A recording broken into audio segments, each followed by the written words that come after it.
My name is Jalen Whaley. As Laura said, my position is as the sheep field specialist for SDSU. And I actually grew up on a diversified operation where for the last about 15 years my family's been direct marketing lamb to consumers. We needed some other source of income for kind of our bottom end lambs. We raise black-faced sheep for 4-H and FFA shows. So we needed somewhere else to go with those extras or those lower quality lambs. And it's 4 hours to the closest sale barn. So that's kind of how we got into the direct marketing of lamb. So that's what I'm going to focus on, and then I'll turn it over to Lisa to talk on more of the wool marketing side. So when we look at lamb demand, the very encouraging thing I think in the U.S. is that our lamb demand is increasing. We've been hearing a lot about, lamb consumption, our consumers just aren't eating lamb, it's going down. Since the 70s, it did go down pretty significantly. But if you actually look at the last 10 years, our demand has been increasing. And our demand is largely impacted by consumer income, which is one of the effects that we're seeing pretty significantly this year. When you look at the inflation and some of those things, our consumers really have shifted away from buying lamb, but that doesn't mean that we're not still selling our high quality product. But we're definitely seeing the effects of that income change. Consumer taste and preference also affects our demand. During the pandemic, which I'll talk a little bit about in a minute, we saw a huge increase in the number of people trying lamb. So the hope is that we're kind of shifting that consumer taste preference towards lamb as well. Of course, we know that the price of substitute meats is going to affect how people buy lamb. Meat across the board in the grocery store is extremely high right now. And then also our imports and exports. Here in the U.S., we import between 60 and 70% of the lamb that's in the grocery store. And so that's where, as local producers, we have the opportunity to make an impact and sell domestic products to American consumers. And then in terms of exports, our exports are relatively minimal in the sheep industry, most of those going to Mexico. But as I mentioned, our demand for lamb has increased. During the pandemic, lamb was actually one of the fastest growing meat sales in the retail case, which was extremely exciting because when the pandemic hit, the lamb industry lost about 50% of where our meat typically goes, which is the restaurant industry. And so what we found was that actually our consumers wanted American lamb, which was really exciting. Additionally, our non-traditional demand is increasing. And I'll touch a little bit on the ethnic market and the non-traditional pathway. But that non-traditional market has really helped support the sheep industry in the U.S. the last few years. Focusing more on consumer food changes post-pandemic, I found this really interesting study that came out the fall of 2020 and found that online local food purchases increased 360% just from April to May of 2020. So pandemic hit in March. By April, the public increased their local food purchase pretty significantly. About 190% increase in the number of orders, but also a 70% increase in the amount of money that those consumers were spending on local foods.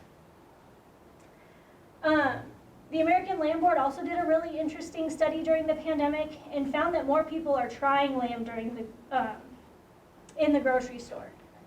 So people were wanting to get that restaurant type experience at home, and so they were buying and trying lamb. Because I think we all remember when there were certain meats that you couldn't even find at the grocery store anyways.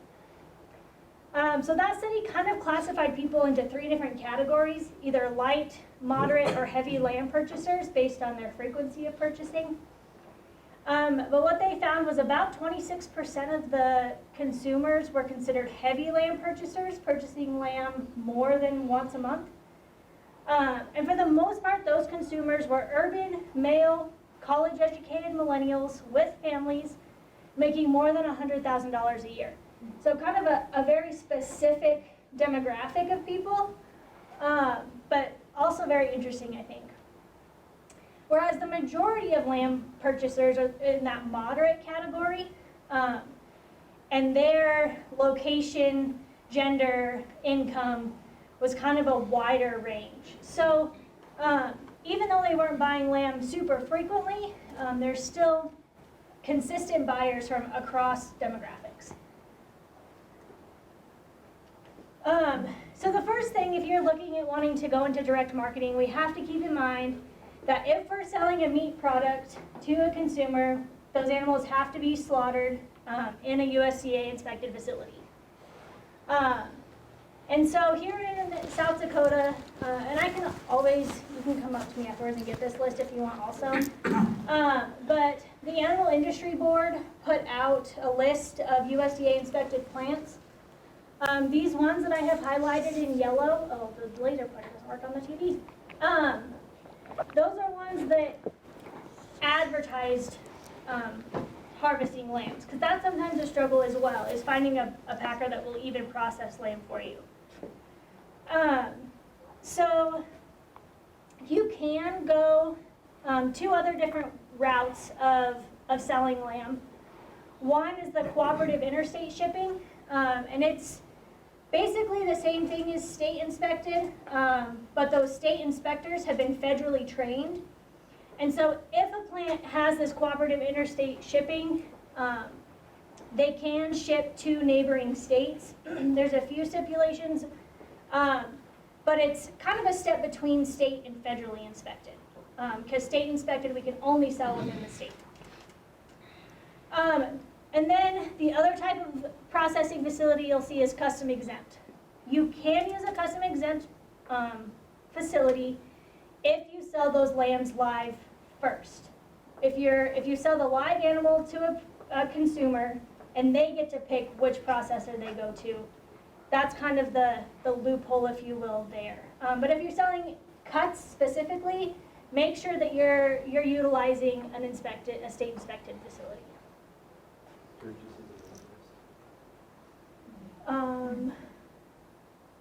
No, and they might need to update the list, but Sturgis is not on there at all. So yeah, that's a really good point. Do some homework too, because is Sturgis state inspected? Federally. Federally. Yeah, we take our lambs. Okay.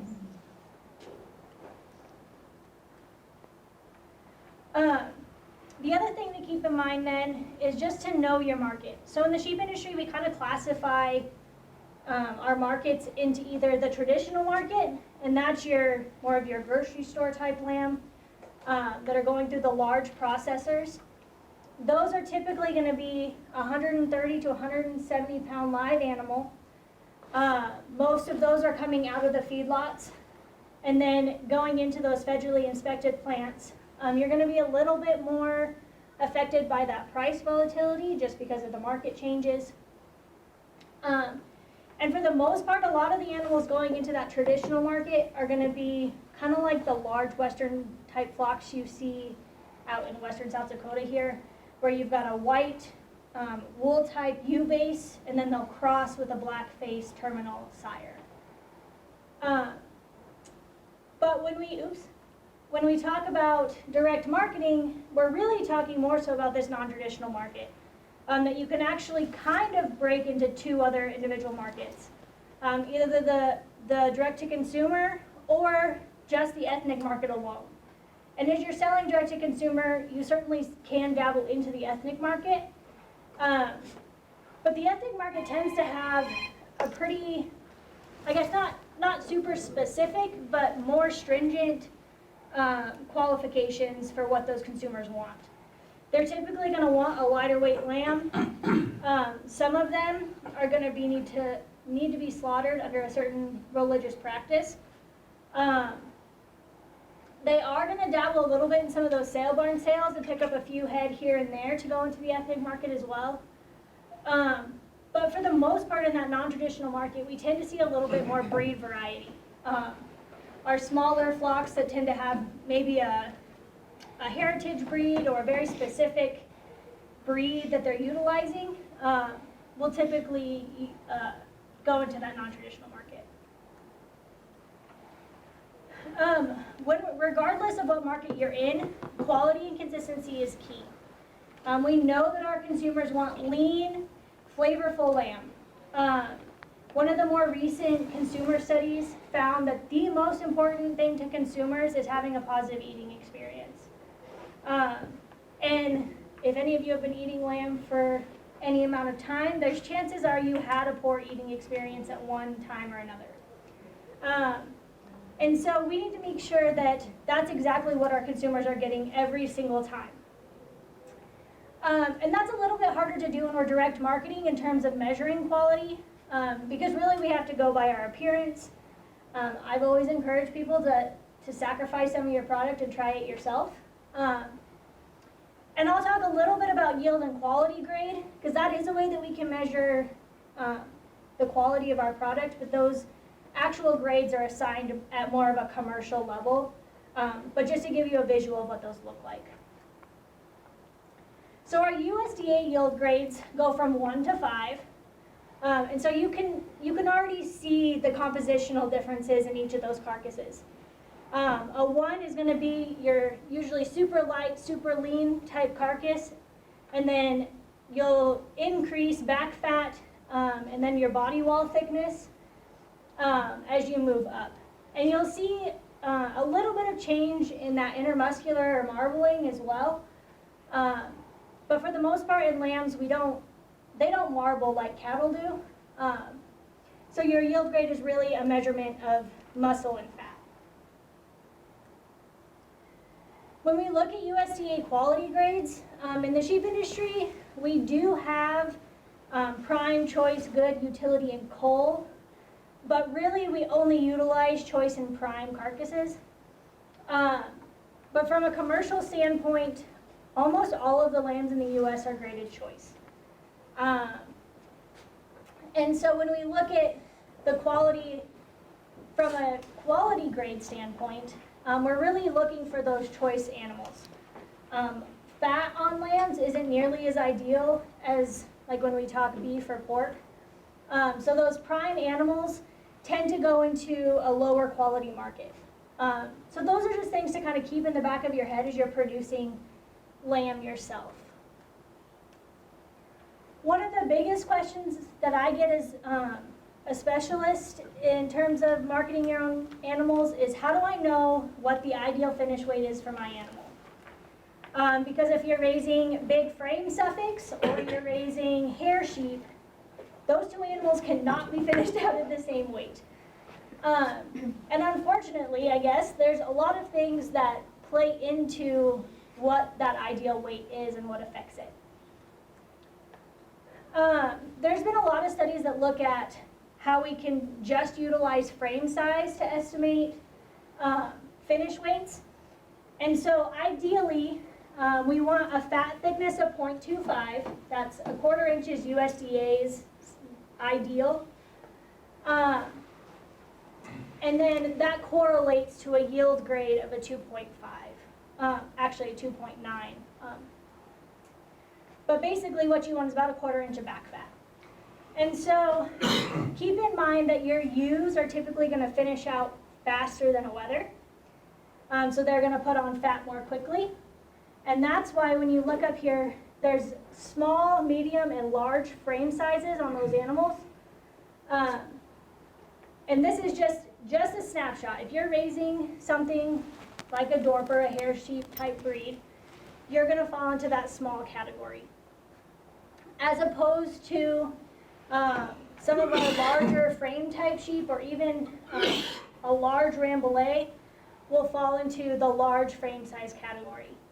And so these are just a few, I guess, single number suggestions. There's also a way that you can calculate it based on your own flock. So basically what we're doing is we're taking 64% of our flock's average weight. And that includes your ewes and your rams, because those offspring would be coming from both, right? And so in this example, what you're going to do is to get your target slaughter weight, you take your ram's mature weight plus your used mature weight and average it, and then multiply it by 64%. So if we have probably a little bit more medium frame sheep, you've got a 170-pound ram on a 130-pound ewe, so averaged, that's 150 pounds. So then our lamb's predicted mature weight is going to be 64% of that 150. And so that's going to be an ideal finish weight of about 96 pounds. Okay? So to get and that's to get a yield grade 2 or 3 is how that equation works. And then you can take it a step further if you want. And in sheep, luckily our dressing percentage is pretty easy. And to figure out what your carcass weight will be, you just divide that in half. So you're looking at about a 50-pound carcass from those animals. It was a lot of math really quick, so if you have questions, let me know. So then, once we have this carcass, there's a lot of different things we can do with it. Starting with kind of our, I guess, more expensive cuts. Obviously, we have the traditional leg of lamb, and your hind shanks are going to come from your leg primal as well. I have seen people pull just the sirloins out, but you have to have a processor that's willing to do that. The one thing that my family sells extremely well is our leg steaks, because a lot of people don't want a huge leg roast. So we'll actually ask our processor to go ahead and slice that and put it all into steaks. The loin is pretty straightforward. Typically here we're going to get our chops. Same with our rack, our chops, or the big pretty rack of lamb now that Christmas is around the corner. The shoulder is one of those primals that people tend to struggle with. Just because there's so much fat and connective tissue, it tends to be the lowest priced primal on a lamb. And so you can either go a couple different routes. You can go ahead and grind it. My family sells ground lamb faster than anything else. But you can also get that turned into chops and things like that as well, or steaks. From our breast, you'll get spare ribs. Obviously, we get shanks from our foreshank. And then you'll also get your ground lamb and stew meat from the leftovers or whatever other primals you decide to go that route with.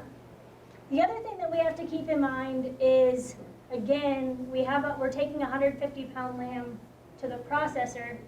So how much box product are we actually going to get back? Because sometimes I think it's a little bit shocking to us, but also to our buyers. They think that, well, that lamb was 150 pounds, why am I not getting 150 pounds of meat back? So as I mentioned, our dressing percentage, or the amount of carcass once the head, viscera, hooves, and hide have all been removed, is about 50% on lambs. So again, we take that 150-pound live, divide it in half, we've got 175-pound carcass. From that 75-pound carcass, you can assume about a 2% drip loss from just cooling that carcass. And then from there, there's several different equations that you see in literature. But the one I used here is a boneless, closely trimmed retail cuts. And so not all of our cuts are going to be boneless, so keep that in mind. So this is probably a little bit lower than you'll expect. But from a boneless retail yield perspective, we're looking at about 46%.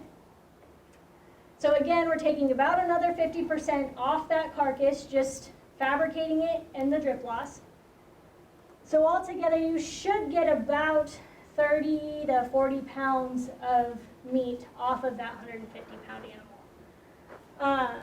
And that's going to depend a little bit based on like your rumen fields. Those animals ate right before you harvested them, and those kind of things as well. But just in general, that's how you can look at it. The other big question I get is how do I price my product? Where do I even begin? And that's a big question, especially when you look at lamb prices even at the retail level. Our consumers tend to get sticker shock, I think, sometimes because lamb is marketed as a premier product. But the first thing I always recommend is that you determine your break even, or what price do you absolutely have to sell that meat at to make your money back. And then from there you can go ahead and set your margin. And so whether that be a percent or whether it be a certain number of dollars per carcass, then you can tack that onto your final. And I did this just a couple weeks ago with my family, and just because feed prices have increased so much, our transportation has increased so much, we truthfully need to sell those lambs for us at $650 an entire carcass. And from there we know that we can't always make those individual cuts priced the same, right? So USDA, you can get on and Google USDA grass-fed lamb prices. And these are from last week or 2 weeks ago. You can see the individual chops from the loin and rib, your different roasts, and then your other individual cuts. And then kind of the range in what those items are selling for and the weighted average. You'll notice that this is the direct-to-consumer report when you look at the grass-fed report. I will say that there's not a ton of data that's put into this, so use it a little judiciously, but it gives you a really good starting place to at least know where to price your individual cuts. And then it also, if you're selling either whole carcasses or halves, it gives you those prices as well. But what I think it's really important that we make sure we're telling our consumers is that lamb truly is a premier protein. And just being willing to be very transparent with our feed costs, with our trucking costs, because our consumers can relate with a lot of that better than we probably always give them credit for. But at the end of the day, you still have to be making money on that product. Just to give you a quick snapshot on kind of those direct prices versus what retail is currently at. So we're still at record high retail prices on lamb too. This is all cuts kind of lumped together in just a general retail price. But we're sitting at just probably $9.75 a pound on all of our product, as opposed to like your $10, $11.50 on these wholes and halves. So we're usually several dollars per pound higher just because we are taking on a lot more of those costs. And obviously they're selling retail at a much larger scale. And then just to give you some more perspective, those two cuts were taken off of Walmart's website. It is American lamb, but you've got loin chops that were on sale that day for $14 a pound, as opposed to our loin chops here on a direct-to-consumer that are averaging $22 a pound. And then same with your leg. That's a preseason leg steak at about $8.75 a pound. So just relaying to our consumers the value of buying our local products. They love to hear your story, so don't be afraid to take them out or show them what you do. Because studies have also shown that our consumers are willing to pay for those things. They're willing to pay for local, they're willing to pay for certain labels like grass-fed and things like that. I also think it's important that we educate our consumers on how to cook lamb, because chances are if they had a poor eating experience, it's because it wasn't prepared well. And so here's just some quick cooking temperatures. Overcooked lamb, I think, is maybe the worst. So just for your reference, feel free to take a picture of this slide or whatever. There's some recommended cooking temperatures as well. And share your favorite recipes. That's usually the biggest question we get is, okay, so I bought these lamb chops from you, what do I do with them? And I usually tell people, I like my lamb chops the same way I like a steak, just salt and pepper and garlic is perfect. But I guess my big 3 takeaways from what I've talked about today, plus what we found with my family being successful. Number 1 is making sure that you have a good relationship with your packer. Your packer will make or break you. We've had both. Just about a month ago, we had a buyer that wanted a specific custom exempt packer, so they bought the lamb live. We took him to the custom exempt packer.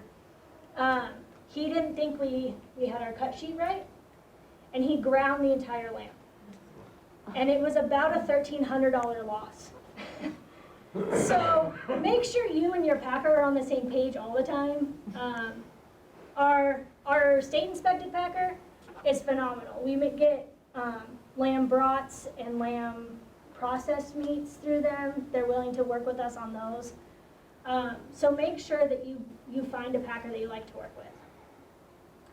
Also making sure that your product is high quality and consistent. I think that's a struggle from a commercial level on the sheep industry. Our eating experiences aren't always super consistent. And then finally, just keeping your customer your top priority. We had to do a lot of experimenting with how to cut lambs up. My family loves just a good smoked whole leg of lamb, but most consumers don't want that big of a product. We have a pretty big family, plus we like leftovers. But we found pretty quickly that we cannot sell those legs, so they sit in our freezer until we can figure out what to do with them. So figure out what it is that your customer wants, not always what your preference is. So there's my contact information, and does anybody have questions before I turn it over? We switch gears to wool.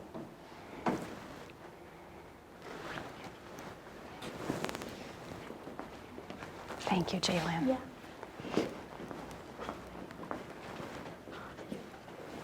Well, I learned a lot listening to Jalen today, so I'm sure you guys did as well. We're going to switch gears just a little bit and talk about one of the other saleable products that come from raising sheep. And obviously it depends on the type of sheep that you're raising, whether you have wool or not. Obviously hair sheep do not have a marketable product, unfortunately. But if you're raising wool sheep, you do have an opportunity to do some unusual things with your wool. So we'll spend a little time talking about that. Again, my role in the sheep industry, I guess I should back up a little bit. Jalen mentioned I have my own business, a consulting business that I do, and I do a whole multitude of things to do with the sheep industry, but I also am the executive secretary for the South Dakota Sheep Growers Association. So if you're looking to get into sheep, Jalen and I are probably, good people to start with in terms of getting going. So. All right, so I'm going to talk to you a little bit about things that influence the price of wool. And if those of you that are familiar with sheep production may not understand that not all wool is priced the same. Not all wool is the same, okay? And so things influence the price of wool. And we'll start a little bit with, talking about breed or genetics of that sheep. It's your foundation of what you're there to produce. Breeds like Rambouillet, Targhee, Columbia, Merino are obviously breeds that are primarily wool-producing breeds. But that genetics can also be influenced by the environment and the management that you impose on those sheep. And then we move from there to fleece quality. Fleece quality, the individual, is influenced by a number of things. Contamination, and what I mean by that is things that the fleece picks up during the production year. Dust, chaff from the hay that you feed. Again, things that you do to that sheep during the production year.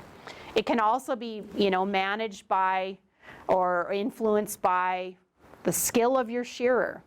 If you're trying to sell a pristine beautiful fleece to a hand spinner, you don't want an individual chopping that up as they're shearing it and making all kinds of second cuts. So shearing skill can have a great deal of influence on fleece quality. The amount of effort that you put into skirting or removing some of those inferior bits of wool and contamination can have an influence on that as well. I'm a wool classer, and so I spend a lot of time in the springtime grading and sorting wool, and again, that can influence price as well. And surprisingly enough, the packaging that you put it in can have an influence. You know, a lot of wool in South Dakota gets put up in jute or burlap. It's a fact, but it makes it more difficult for transporting that across the country, and we like wool to be packaged in those big square packs. Well, the vast majority of time, you as a smaller grower, you know, can't utilize that packaging. So you have to find some other packaging that won't contaminate the fleece. And then what I mean by clip quality is the direction at which you're going to take your wool. Much like what Jaylyn was just talking to you about the traditional lamb market versus the non-traditional lamb market, we've kind of got that same side on wool. We have a very traditional scheme of selling wool, and we have this evolving non-traditional way of marketing wool now. And I refer to that as more of a specialty marketing, going into the whole realm of hand spinners and knitters and you know, natural dyers, and you know, it's a rabbit hole of you know, specialty marketing that if you want to get involved in it, it can be very, very profitable. So factors again that influence wool price, if we're talking about commercial marketing, you know, we take objective measurements of that fleece to determine you know, important factors such as micron, yield, vegetable matter. All of those things are very, very important to the commercial marketer. How long that wool is, and how strong that wool is. And the reason why, and I'll elaborate on that a little bit, but wool has to be very strong and durable to go through the rigors of processing. So as we take it from the sheep to the shelf, it has to go through a number of very rigorous pieces of equipment that, you know, we use to extract the lanolin, extract the vegetable matter, to straighten and elongate the fibers. And so wool has to be long and strong in order to be able to withstand those pressures. We have other market you know, factors that are important. The uniformity of the wool and on the fleece of the sheep, but also more importantly, the uniformity in the clip of wool that you're selling from all of your sheep. Again, we're talking about commercial marketing. The style of that wool, and you know, you sound, well, that's kind of subjective. Yes, it is. Price is not only influenced by objective measurements, also by subjective. How that wool is prepared, I already kind of mentioned. The breed is also important. Right now there's a great deal of interest in breed-specific yarns, even on the commercial side of the industry. So if you've got one of the hot breeds, you don't have any problem, you know, moving your wool. We also worry about types of contamination, plastic, vegetable matter, that's like, for instance, things like burrs.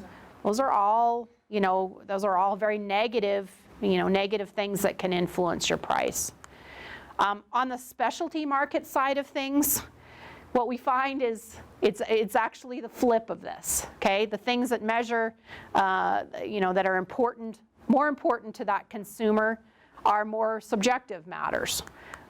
Breed, again, you know, for instance, Cormo, the Cormo breed is a very, very hot breed right now in specialty markets. So if you raise Cormo sheep, you not only have no problem selling it on the commercial side of things, but you can barely keep those fleeces on the shelf from a specialty perspective.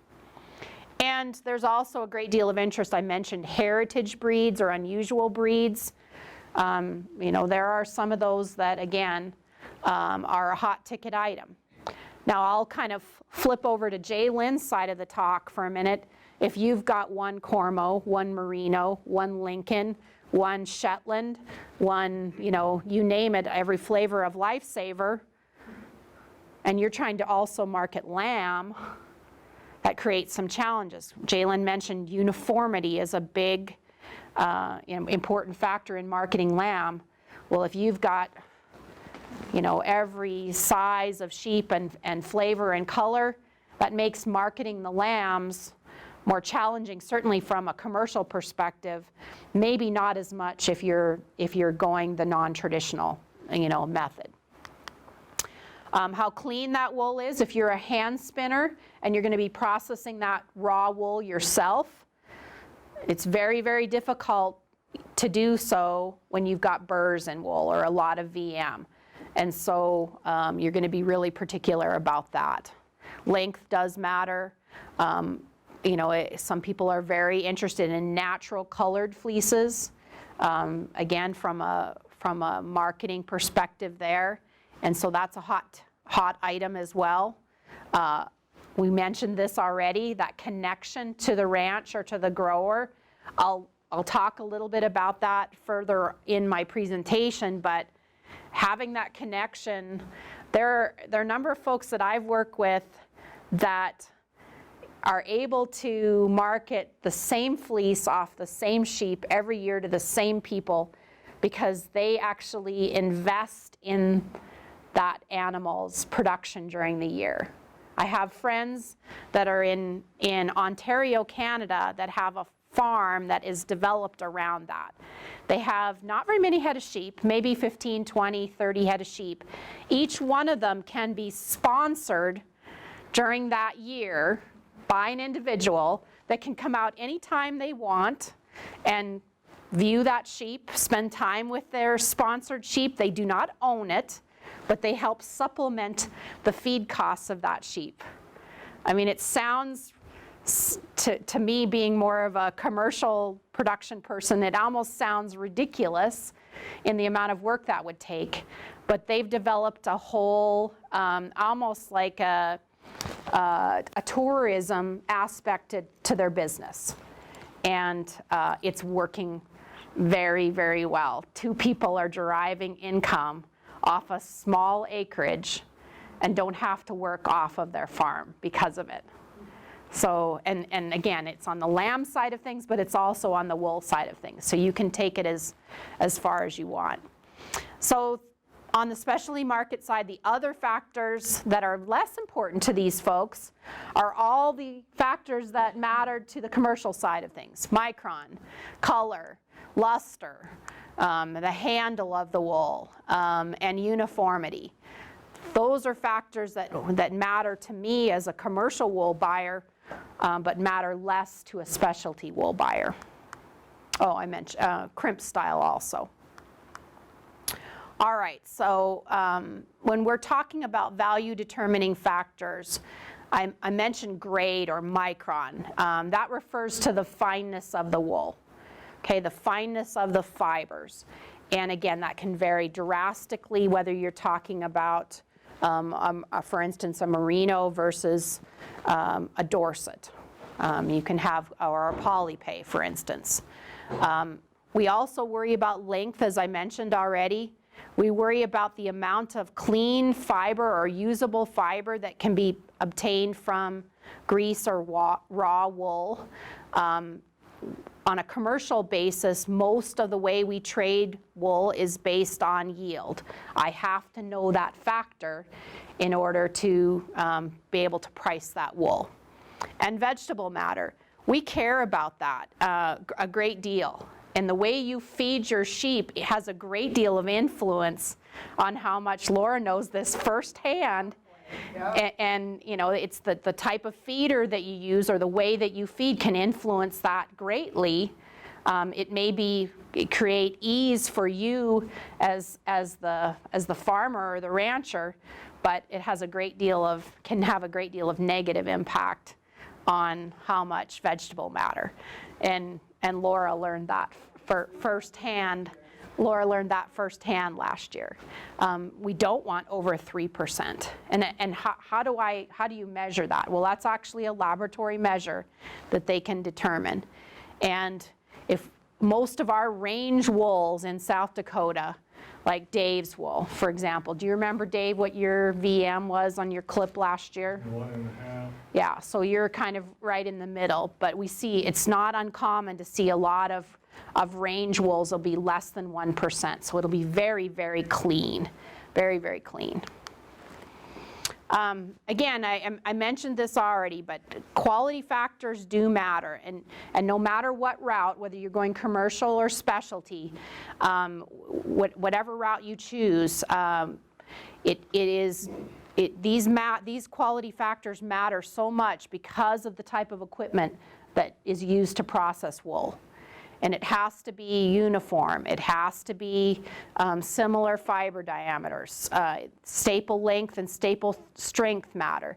This is I wish the pointer worked, but the middle picture is, the beginning process of aligning all those fibers into, either a roving or top, and then eventually yarn.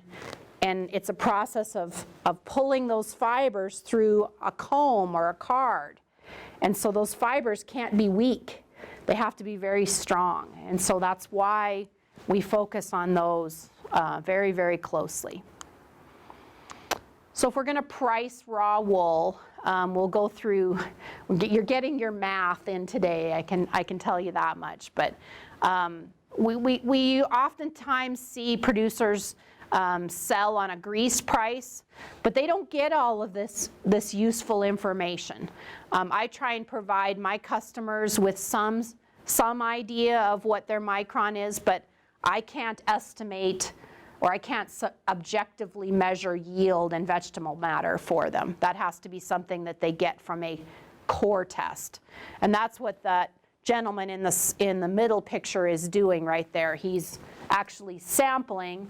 Anybody sampled hay before? Okay, it's done in this very same manner as sampling wool. You're getting a core sample of that bale, and you get those factors back: micron, yield, vegetable matter. And so when we do a core test, we take, in order to obtain the grease price, we get a clean price. Well, where does that come from? What country in the world sets the standard for wool pricing? What would be your guess? Australia, yes, exactly. And so they have much, much more wool to market in any given time point than we do. And so they determine the price. And so we take that, for instance, that clean price that's set by Australia, and we multiply that by the yield that comes back in the core test and subtract off handling costs. Well, what are those handling costs? They're freight from my local warehouse to a processing center. It can be grading charges, it can be commissions, it can be core testing charges, and in some cases it can mount to about 25 cents. Some places it's lower. So if we figure our grease price to be $2.50 less those handling charges, the price to the grower would be $2.25. Make sense? Clear as mud? Okay. All right, so let's kind of go through some of the wool marketing systems here in the US. And if you're a sheep producer, we'll kind of outline your options or places that you can go. So of course, specialty markets, we'll talk a little bit about that in a second. I run a local warehouse. Dave's a part of a local warehouse. And there's opportunities to do that. In some parts of the country, not so much here in South Dakota, but there are wool pool systems. And wool pool is just basically a group of growers coming together to collectively put their wool in a marketing lot that they can market to warehouses or brokers or whatever the case is. And some of our larger growers in South Dakota then can also work with a field buyer. From there, wool goes to a central market dealer or exporter. The company that I represent from Texas is what would be considered an exporter. They gather wool from across the country, combine lots together in terms of micron yield, vegetable matter, and then can either trade that within the US or they can trade it globally. So we need those people. And if you notice as we go, the funnel gets smaller, right? I mean, we have very limited amounts of opportunities beyond this. We have one, and I emphasize one, large-scale wool processing facility in the US. One. You know where it happens to be? On the East Coast, down by Jamestown or down by Charleston, South Carolina. I always think to myself, what happens if they get a catastrophic hurricane that hits that area? We basically wipe out wool processing capability, or at least it's down for a period of time by one natural disaster, because we have one large-scale wool processing facility, top-making facility. Then a lot of wool, and I venture to guess on some years, 70% of our domestic wool clip will leave the country to be processed. Isn't that disappointing? I find that really disappointing, that we can't find ways to process our wool here in the US more. In terms of specialty markets, kind of switch gears just a little bit, there's a tremendous ability to market wool on the internet. You have to be a little bit creative with it. Has anybody tried you've tried to, and have you gotten flagged for trying to sell it? Gotten flagged? No. Yeah, there are some folks that, due to Facebook community standards or guidelines, selling animals or animal products is not allowed, right? And if you get flagged once, you will get flagged repeatedly after that. Can you believe we can't sell wool on Facebook? But a lot of people do. I mean, there's tricks to it. Fiber festivals. One of the largest fiber festivals in the country is the Maryland Sheep and Wool Festival. Anybody been to that at all? Just to give you a perspective, on a daily basis, they have over 150,000 people that walk through that gate that are interested in sheep and wool. It's a fabulous opportunity, and there are many festivals all across the country. Jalen is part of some that have gone or in and around. So is Dave. Varied success, but there is certainly interest in fiber festivals. And then there are small private mills across the U.S. smattered. I wouldn't even venture to guess on how many small mills that there are, but in our region there's probably in the neighborhood of a dozen or so. I think that's fair to say. But they're handling fleece by fleece. The large commercial U.S. mill, one lot of wool that would go in the scour on a daily basis might encompass 80,000 pounds of wool. A large foreign mill, 80,000 pounds of wool would be a kind of a drop in the bucket. They would process maybe double that per day. So just to kind of give you some perspective. So I mentioned wool pools already, and I'm always amazed that this is not kind of taken more, gained more momentum in a lot of places. And in a sense, we kind of do in some parts of South Dakota, where we'll have, 6 or 8 producers kind of band together. they'll market their wool at the same time, and they'll transport it together to a warehouse, save on transportation costs. But the idea behind a pool is to give the producer that has one garbage sack of wool from, 3 sheep the same marketing power as somebody who has 3,000 pounds of wool. Okay, it's graded, it's assessed, it's matched up with other wools, it's combined together into marketable lots. And again, that gives that person or that small grower as much power as a large grower does. But do you have the expertise to handle that? Do you have the grader that can assess that wool? And that's why a lot of times it'll end up at a warehouse where that expertise is already stationed. A lot of large growers here in South Dakota, Wyoming, Montana do wool sales through a private treaty. And I'll quickly kind of go through the gist of this, but they get their core test information back. They talk to several field buyers. They let them know when they want to take bids. Those field buyers submit bids based on that core test, and then it's up to the grower. The grower has the power, okay? And it works very well. They can accept or reject the bids and wait again in a couple of months to go through the process. One of the neatest ways I've seen to market wool is through wool auctions.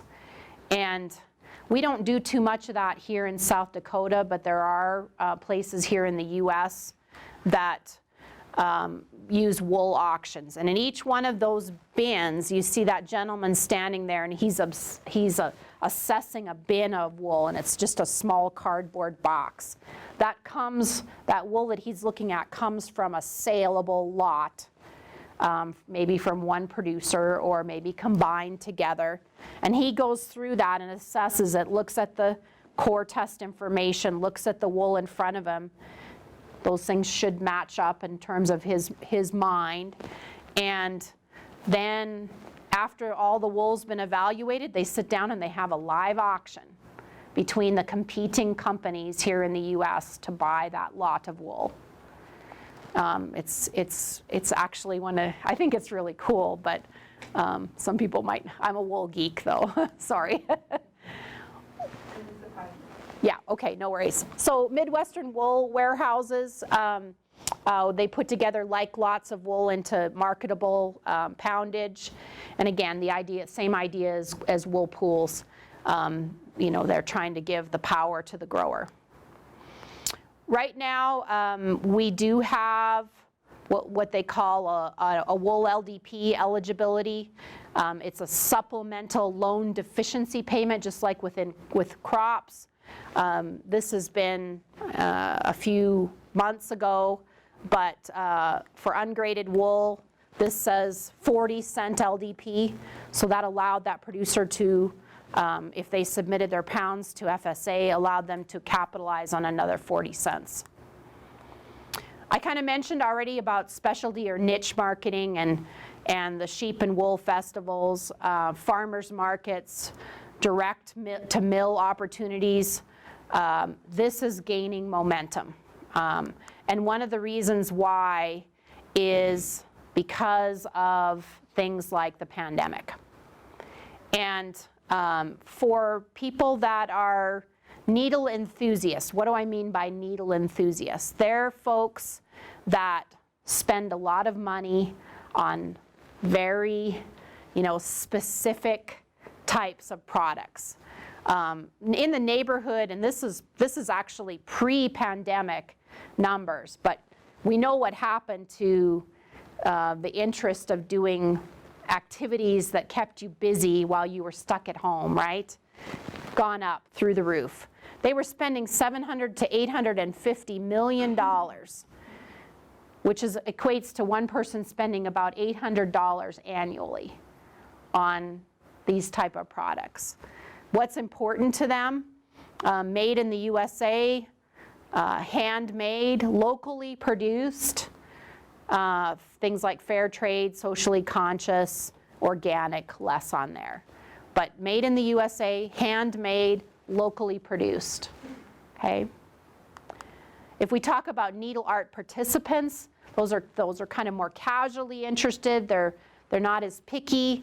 They're spending $2 to $3 billion. Lot more participants, equates to about $60,000 or $60 annually. But they're more likely to shop in chain stores like Michael's or Walmart and buy their yarn, okay? I'll quickly go through this. I know we're kind of running out of time. One of the most common ways to capitalize on specialty markets is raw fleece sales. And you know, those are going towards spinners, hand spinners, and weavers. And this can be the most profitable way, but those quality things that I spend all that time talking about are going to really heavily influence the sale price that you can ask for that fleece. You know, like for instance, this one that you're looking at, very clean, very bright, very white, but it might have some hidden vegetable matter that to a hand spinner would not be very appealing. So if I was to sell that fleece commercially, it might be worth $2. Maybe to a hand spinner, it might be worth $4, but if it was pristine and blanketed, it might be worth $10 a pound. Okay, so again, the more you input into it, you know, there might be a possibility of getting more out of it. Raw fleece sales, customers like the local feel and knowing the farm or the sheep, as I already mentioned, and they're willing to pay for it. You can also take additional steps like washing it and selling locks for arts and crafts. The advantages, you know, there's more, well, I kind of consider that a disadvantage in my estimation, having to change blankets on sheep all the time. You can make quite a bit of money on selling those locks. Like some breeds have really curly Q locks that work great for Santa's beards or doll hair, okay? And they'll pay an ungodly amount of money for doll hair. You know, but it's hard to price those things, and having those marketable breeds that those hand spinners want can be a challenge. So just some general comments. You know, again, you can see a sheep wearing a blanket. You have to change those blankets about 3 to 4 to 5 times a year. Otherwise, you wreck the fleece. Quality is key. The best wool comes from healthy, well-cared for sheep. That adds to the appeal for your socially or welfare, you know, influenced or conscious consumers. I mentioned the blankets, so we're going to have increased husbandry costs, but higher returns. Some of you that may grow wool in the eastern half of the state, I've heard of people just throwing their wool away. All wool has value, and you can take small steps to improve it in order to have it have some value. It is depressing, though, when you hear that your wool is only worth 3 cents a pound commercially. So there are some steps that you can do.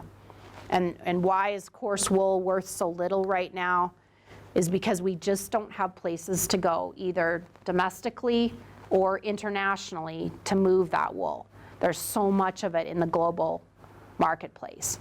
And with China's kind of zero COVID policy right now, that has a great deal of influence on the amount of wool that gets processed in China. And so that can be a very negative thing. And when they step away from the marketplace, China consumes a great deal of our wool. And when they step away, things go in the toilet. We need to create local uses for coarse wools. Anybody heard of gardening pellets? That was an ingenious use of low-valued wools for gardening. Okay. I always want to kind of send this as your take-home message: is it's your responsibility to spread your love of sheep and wool. How many people have wool on today? Okay. Wool socks are the best way that you can advocate for the US sheep industry, okay? I don't wear any other type of sock other than wool. So think about ways of having your elevator conversation with people and spreading your, your love of sheep and wool and making it infectious to other people. Wool socks are a great conversation that you can have with people. I know it sounds weird, but it's a great way of doing it.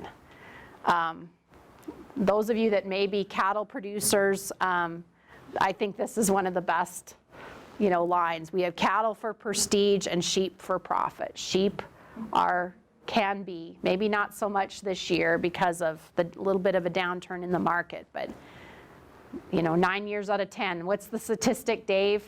That, if you look on a 10-year average, they're Always have it, but when it's, one cow has one calf. So you have an opportunity based on your management to increase your profit. You've got a wool product plus you've got multiple births, and that has to do with your management. So I'll just wrap it up and say thanks for listening to us today. And it sounds like we have a little bit of a break after this. Is that right? We have a short 10-minute break. Snack break? You guys need snack breaks? Great local food. Okay. But I'm sure that Jaylen and Lisa will be available to answer questions if anyone has those. And then 3 o'clock will begin our next session. In this room, Sean Friedland will be in here talking about cover crop strategies, if that's a topic you'd like to come back to. Otherwise, give them a round of applause. Thanks, everybody.